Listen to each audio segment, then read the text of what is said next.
بسم اللہ الرحمن الرحیم۔ نشر و طیب فی ذکر نبی الحبیب صلی اللہ علیہ وسلم۔ 26ویں فصل آپ صلی اللہ علیہ وسلم کے اہل و عیال اور خدام۔ آپ صلی اللہ علیہ وسلم نے پہلا نکاح 25 برس کی عمر میں حضرت خدیجہ رضی اللہ عنہا سے فرمایا۔ اس وقت ان کی عمر 40 برس تھی۔ حضرت ابراہیم رضی اللہ عنہ کے علاوہ آپ صلی اللہ علیہ وسلم کی تمام اولاد حضرت خدیجہ رضی اللہ عنہا سے ہوئی۔ حضرت ابراہیم رضی اللہ عنہ حضرت ماریہ قبطیہ رضی اللہ عنہا کے بطن سے پیدا ہوئے تھے۔ مدینہ منورہ کی طرف ہجرت سے 3 سال قبل حضرت خدیجہ رضی اللہ عنہا کا انتقال ہو گیا اور ان کی وفات کے چند دن بعد آپ صلی اللہ علیہ وسلم نے حضرت سودا بنت زمعہ قرشیہ رضی اللہ عنہا سے نکاح کیا۔ پھر تھوڑے عرصے کے بعد حضرت عائشہ رضی اللہ عنہا سے نکاح فرمایا۔ اس وقت ان کی عمر 6 برس کی تھی۔ جب آپ صلی اللہ علیہ وسلم ہجرت کر کے مدینہ منورہ آئے تو ہجرت کے پہلے سال حضرت عائشہ رضی اللہ عنہا رخصت ہو کر آئیں۔ اس وقت ان کی عمر صرف 9 برس تھی۔ آپ صلی اللہ علیہ وسلم کی بیویوں میں صرف یہی کنواری تھی۔ پھر حضرت صلی اللہ علیہ وسلم نے حضرت حفصہ بنت عمر رضی اللہ عنہا سے نکاح کیا، پھر حضرت زینب بنت خزیمہ رضی اللہ عنہا سے، لیکن 2 مہینے بعد ان کا انتقال ہو گیا۔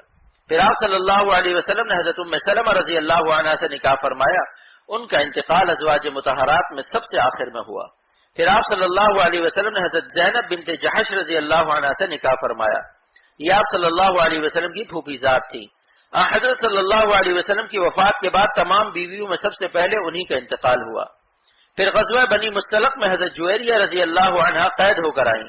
آپ صلی اللہ علیہ وسلم نے انہیں آزاد کر کے ان سے نکاح فرما لیا۔ پھر آپ صلی اللہ علیہ وسلم نے حضرت ام حبیبہ رضی اللہ عنہا سے وکیل کے ذریعے 4 ہجری میں نکاح فرمایا۔ وہ اس وقت حبشہ میں تھی۔ حبشہ کے بادشاہ نجاشی نے آپ صلی اللہ علیہ وسلم کی طرف سے انہیں 400 درہم مہر دیا۔ پھر غزوہ خیبر میں حضرت صفیہ رضی اللہ عنہا قید ہو کر آئیں۔ آپ صلی اللہ علیہ وسلم نے انہیں آزاد کر کے ان سے نکاح فرما لیا۔ پھر آپ صلی اللہ علیہ وسلم نے عمرۃ القضاء کے زمانے میں حضرت میمونہ رضی اللہ عنہا سے نکاح فرمایا۔ یہ 11 بیویاں ہیں جن میں سے 2 آپ صلی اللہ علیہ وسلم کی زندگی میں وفات پا گئی اور 9 آپ صلی اللہ علیہ وسلم کے وصال کے وقت زندہ تھی۔ کچھ اور بیویوں کا تذکرہ بھی ملتا ہے لیکن اس بارے میں اختلاف ہے۔ حضرت صلی اللہ علیہ وسلم کی باندیاں۔ حضرت صلی اللہ علیہ وسلم کی 4 باندیاں تھی۔ حضرت ماریہ قبطیہ رضی اللہ عنہا، ان سے حضرت ابراہیم پیدا ہوئے، حضرت ریحانہ رضی اللہ عنہا اور حضرت جمیلہ رضی اللہ عنہا، اور ایک اور کنیز حضرت زینب رضی اللہ عنہا نے ہبہ کی اولاد۔ آپ صلی اللہ علیہ وسلم کے ہاں سب سے پہلے آپ صلی اللہ علیہ وسلم کے صاحبزادے حضرت قاسم پیدا ہوئے۔ اسی وجہ سے آپ صلی اللہ علیہ وسلم نے اپنی کنیت ابو القاسم رکھی۔ پھر حضرت زینب رضی اللہ عنہا پیدا ہوئی، پھر حضرت رقیہ و حضرت ام کلثوم و حضرت فاطمہ رضی اللہ عنہن پیدا ہوئی۔ ان تینوں بلکہ 4 میں اختلاف ہے کہ بڑی کون سی ہے۔ پھر حضرت عبداللہ پیدا ہوئے جن کے لقب طیب اور طاہر ہیں۔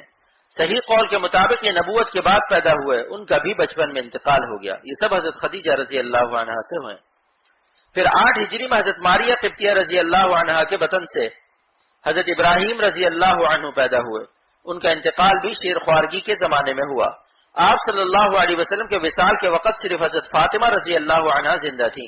ان کا انتقال آپ صلی اللہ علیہ وسلم کے وصال سے 6 ماہ بعد ہوا۔ اللہ تعالی ہم سب کو رسول کریم صلی اللہ علیہ وسلم کی اتباع اور محبت کاملہ نصیب فرمائے، آمین۔